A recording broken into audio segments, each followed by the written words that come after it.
कराएंगे और ये बात साबित होगी कि हाँ घटना घटी है, बहुत बड़ी घटना घटी है। तो कहीं ना कहीं लोगों के दिमाग में ये बात ना पहुंचे कि हाँ घटना बड़ी है, इसीलिए बड़े बड़े नेता जब बड़ी बड़ी घटनाएं होती है तब संवेदना व्यक्त नहीं करते हैं। संजय सिंह कह रहे हैं चंपत राय चंपत करके बात है।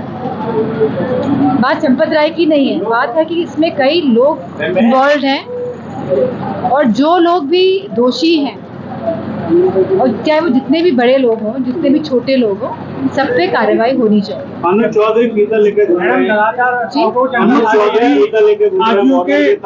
फीता नाप रहे हैं। कौन? पुलिस की अधिकारी है एसपी ग्रामीण फिरोजाबाद। जी वो ताजियों के फीते से लंबाई नाप रहे हैं, फीता लेकर घूम रहे हैं। जो मोहर्रम के ताजिए निकलते हैं उनकी लंबाई नाप रहे हैं।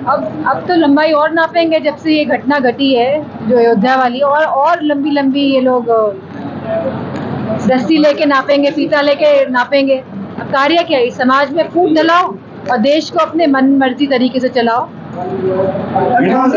प्रियंका गांधी कह रही है कि जो लोग देश के आस्थावान लोगों के साथ खिलवाड़ करते हैं, राम भगवान पर आस्था दी, उन्हीं के चंदा चोरी करने वाले लोग देश के लोगों के साथ कैसे भला करेंगे? नहीं, आस्था के जो ये पूरी तरह भारतीय जनता पार्टी ने आस्था से खिलवाड़ किया है। देश की सभी जनों की आस्था से, उनकी श्रद्धा जो है उसके साथ ये खिलवाड़ है। और मैं नहीं समझती हूँ, हमारे तो धर्म में लिखा गया है कि आप किसी की भी जमीन या किसी का भी पैसा चुरा लेते हैं तो वो घोर पाप है। और यहाँ तो भगवान श्री राम की बात हो रही है, उनके पैसों में आपने सेंधमारी करी है, उनके पैसे चुराए गए हैं, तो अपने आप में बहुत बड़ा एक कलंक है। मैडम 2027 के चुनाव को लेकर भाजपा ने अपने संगठन में बड़ा विस्तार किया, उसमें दलित, ओबीसी और अति पिछड़े को बहुत महत्वपूर्ण भूमिका दी है। 10 साल लग गए भाजपा ने, नहीं तो भारतीय जनता पार्टी को 10 साल लग गए अपने संगठन में विस्तार करने में।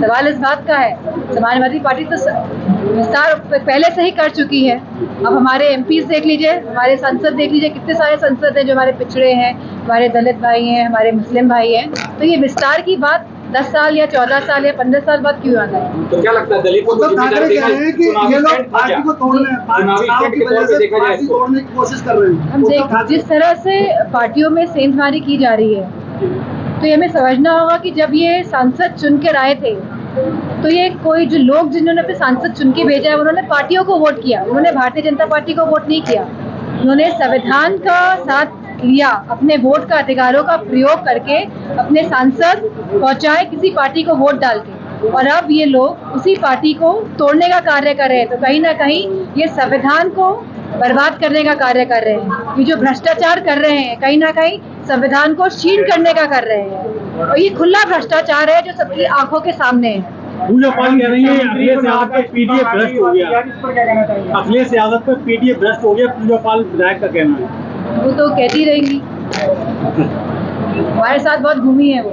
लगातार 2025 में टेट परीक्षा पेपर लीक को चलते नष्ट हुई थी, इस बार उन्होंने फिर पेपर लीक की आशंका में जो है तो नष्ट कर दी। किसने? महाराष्ट्र में लीक हुआ है मैडम टेट का पेपर। क्या कहना चाहिए? अब तो ये नया ट्रेंड हो गया है कि पेपर लीक हो रहे हैं तो हो रहे हैं, सरकार कुछ नहीं कर रही है तो नहीं कर रही है, नहीं करेंगे। कार्य चीज करना ही नहीं है। जब आप हिंदू मुस्लिम के नाम पे वोट मांगोगे तो कहीं ना कहीं मेरा ये मानना है कि आप जो लोगों की जो क्वेश्चन करने की जो एक प्रक्रिया है कि आप पूछ सके सरकार से कि सरकार ऐसा क्यों कर रही है, तो ये आप कहीं ना कहीं खोते जा रहे हैं। शिक्षा मंत्री यार इस्तीफा नहीं दे रहे, बच्चे धरना प्रदर्शन कर रहे हैं कॉकरोच पार्टी, क्या कहना चाहेंगे? अरे सब परेशान है, कॉकरोच क्या कॉकरोच हो, क्या कॉकरोच नहीं हो। पूरे छात्र वर्ग, पूरा युवा वर्ग आज भारतीय जनता पार्टी से परेशान है। वो नहीं चाहता है कि भारतीय जनता पार्टी के लोग सत्ता में बने रहें। ठीक है, धन्यवाद।